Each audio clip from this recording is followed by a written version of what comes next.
नमस्कार, मैं मनीष और आप देख रहे हैं मीडिया दर्शन। बीपीएससी टीआरई 2 सप्लीमेंट्री रिजल्ट का इंतजार कर रहे अभ्यर्थियों के हाथ निराशा लगा। आपको बता दें कि लगातार प्रदर्शन कर रहे हैं, जिसका नेतृत्व जो है छात्र नेता दिलीप कर रहे थे, लेकिन बीपीएससी के चेयरमैन अतुल प्रसाद के द्वारा एक प्रेस कॉन्फ्रेंस किया गया और उन्होंने कहा कि बीपीएससी टीआरई 2 का सप्लीमेंट्री रिजल्ट जो है वो जारी नहीं किया जाएगा।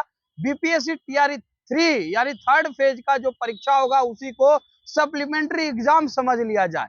इसी मुद्दे पे बात करने के लिए हमारे साथ मौजूद हैं छात्र नेता दिलीप।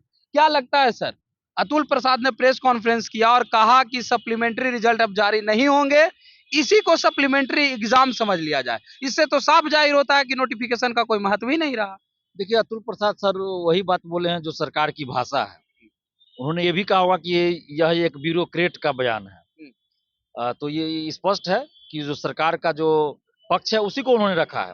बीपीएससी तो संवैधानिक संस्था है, भर्ती आयोग है। तो और सिविल सेवा में वो बहुत कुछ अपने से कर सकते हैं, लेकिन शिक्षक भर्ती में एक अतिरिक्त जिम्मेवारी दी गई है। तो शिक्षक बहाली में वो वही करेंगे जैसा शिक्षा विभाग के द्वारा दिशा निर्देश जाएगा।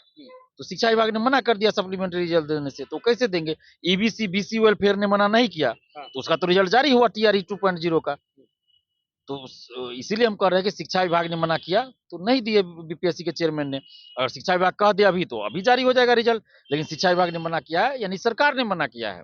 शिक्षा विभाग भी अपने मन से थोड़े मना करेगा। शिक्षा विभाग नहीं बल्कि सरकार कह लीजिए, सरकार ने एक समझिए कि एक षड्यंत्र किया कि जो सीट इसमें सप्लीमेंट्री रिजल्ट देना है उसी को हम नई बहाली में निकाल दे, दिखा दे कि इतना लाख सीट में हम वैकेंसी निकाल रहे हैं। चुनावी समय है, वोट बैंक की बात है, तो किया जा रहा है। लेकिन युवाओं को ये समझ में आ रहा है कि वोट बैंक के लिए ये राजनीतिक षड्यंत्र चल रहा है, श्रेय लेने की होड़ चल रही है राजनीतिक पार्टियों में, सरकार में, और उसका खामियाजा, उसका नुकसान शिक्षक अभ्यर्थियों को हो रहा है। आप 3 चांस की बात करते हैं और लगातार आप वैकेंसी टीआरई 1 टीआरई 2 टीआरई 3 कर दिए। अभ्यर्थियों को मौका ही नहीं मिल रहा ठीक से। आप एसटीईटी सितंबर में लिए, फॉर्म भरने का मौका नहीं सही से सबको मिला। अभी एसटीईटी दिसंबर में निकाले, उसकी परीक्षा आपने लिया नहीं और टीआरई 3 निकाल दिया।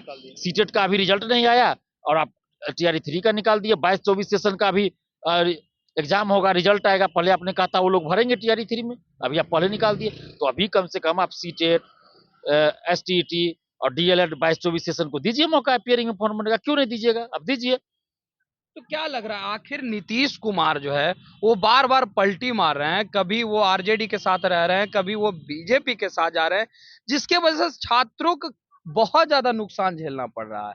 जो सप्लीमेंट्री रिजल्ट का इंतजार कर रहे थे कि महागठबंधन की सरकार में सप्लीमेंट्री रिजल्ट मिल जाएगी, वो अब एनडीए की सरकार में ये देखने को मिला कि शिक्षा विभाग ने कह दिया कि अब अनुशंसा ही नहीं की जाएगी। तो छात्र आखिर करे तो क्या करे? छात्र किस पे भरोसा करे? आपने एक बहुत अच्छी बात कही कि इधर से उधर जाना, तो इससे तो पोल भी खुल गया इन लोगों का ना, जो राजनीतिक नेता है, पार्टियां, पोल भी खुल गया कि विपक्ष में रहने पे बड़ी बड़ी बात करते थे, सरकार में आ जाने के बाद चुप हो जाते हैं। डोमिसाइल पे बीजेपी के लोग तो आंदोलन किए थे, 13-14 जुलाई को आंदोलन किए थे जब विपक्ष में थे कि डोमिसाइल लागू होना चाहिए शिक्षक भर्ती में। अभी सरकार में आ गए तो टीआरई 3 में क्यों नहीं लागू किए? डोमिसाइल करना चाहिए ना। तेजस्वी यादव जी जब विपक्ष में थे तो डोमिसाइल का मुद्दा उठाते थे, डोमिसाइल लागू करेंगे सरकार में आएंगे तो। वोट लिए थे 2020 चुनाव में, विधानसभा में। सरकार में आए तो विधान कहाँ लागू किए? नहीं किए डोमिसाइल लागू। तो बीजेपी वाले जब विपक्ष में थे सप्लीमेंट्री रिजल्ट का सपोर्ट कर रहे थे। बड़े बड़े नेता सुशील मोदी जी 40,000 की बात कह रहे थे, अभी क्यों नहीं बोल रहे हैं भाई? अभी क्यों चुप हो गए? सम्राट चौधरी जी, विजय सिन्हा जी क्यों चुप हो गए? बोलना चाहिए ना, अभी देना चाहिए। तो सरकार में है, अगर नहीं नीतीश कुमार जी नहीं तैयार हो रहे हैं तो आप हट जाइए सरकार से।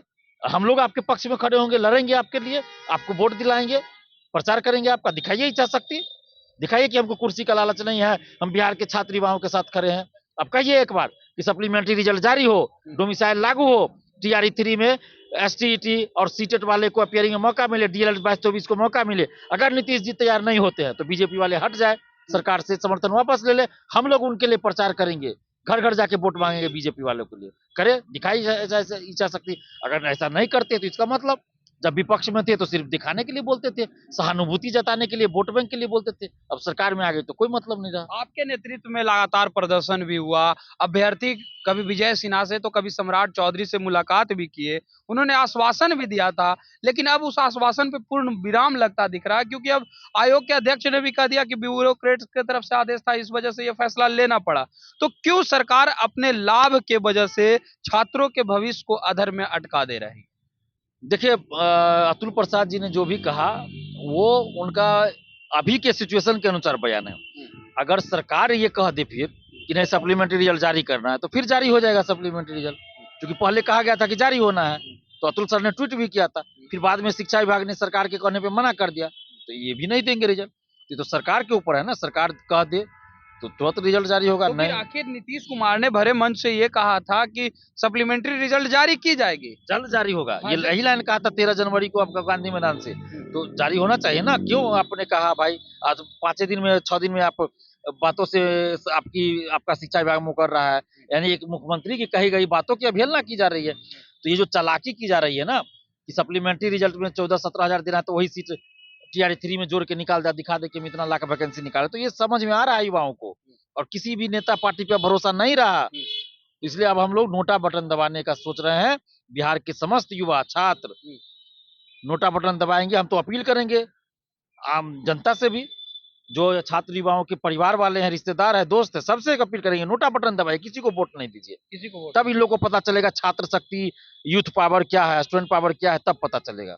हम तो अपील कर रहे हैं, अभी से कर रहे हैं। अगर चाहिए वोट तो भाई लागू करो, जो छात्र युवाओं की मांग है उसको लागू करो। हम आपके लिए प्रचार करेंगे, अब तो बोल रहे हैं। जो भी पार्टी जो भी नेता ये सब चीज कर दे या करवा दे, हम उनके लिए प्रचार करेंगे। ये थे हमारे साथ छात्र नेता दिलीप, जिन्होंने सीधे तौर पे कहा कि सप्लीमेंट्री रिजल्ट नहीं जारी करना ये कहीं ना कहीं ब्यूरोक्रेट्स का ही मनमाना है। क्योंकि अगर बात की जाए तो अतुल प्रसाद ने इस बात को कहा भी है। साथ ही साथ जो विपक्ष में पहले थे, यानी बीजेपी विपक्ष में थी, तो सप्लीमेंट्री रिजल्ट की बात किया करती थी, डोमिसाइल की बात किया करती थी, लेकिन जैसे ही सरकार में आ गई चुप हो गई। तो कहीं ना कहीं बिहार के जो भी पार्टियां, चाहे वो आरजेडी हो, जेडीयू हो या बीजेपी हो, सभी एक ही थाली के चट्टे बट्टे हैं। जब सत्ता में आ जाती है तो चुप हो जाती है और अपने बयानों से पीछे हट जाती है। यहाँ तक कि इन्होंने अनुरोध भी कर दिया है कि जो अभ्यर्थी अपने हक की मांग के लेकर के सड़कों पे हैं, वो नोटा बटन दबाए, ताकि सरकार को भी समझ में आए कि छात्र शक्ति क्या है, छात्रों का पावर क्या है। इस तरह के तमाम अपडेट के लिए देखते रहे मीडिया दर्शन। धन्यवाद।